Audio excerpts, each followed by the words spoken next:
भगवान स्वामी नारायण की कथा। यह कथा भगवान श्री स्वामी नारायण के आत्मज्ञान और साहस को दर्शाता है।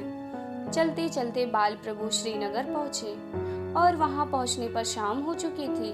समीप गांव में जाना उचित नहीं समझे।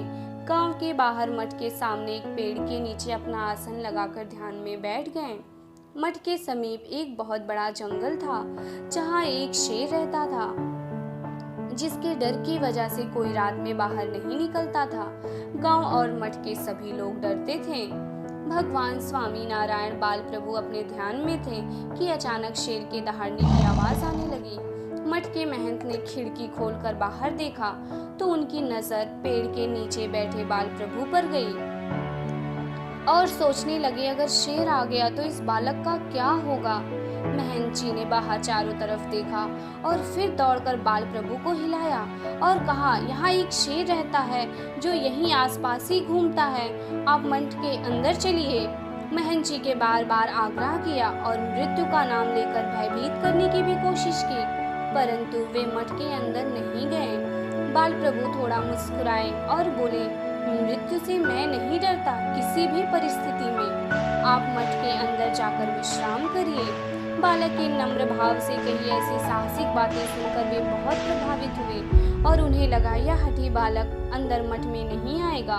इसलिए मठाधीश महाराज मठ के अंदर आ गए। थोड़ी देर बाद शेर की दहाड़ने की आवाज आई।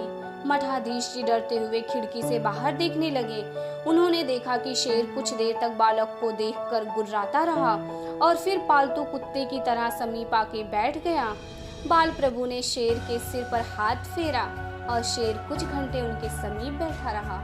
यह सब देखकर मठाधीश आश्चर्यचकित थे और समझ गए कि यह बालक निश्चित ही ईश्वर का अवतार है।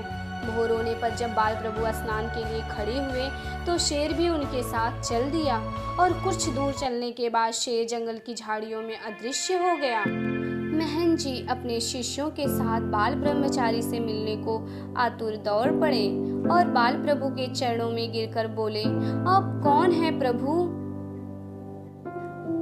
अब आप हमारे ही मठ में रहने की कृपा करें। राजा की कृपा से मठ के पास सैकड़ों बीघा जमीन है और लाखों रुपए वार्षिक आय है।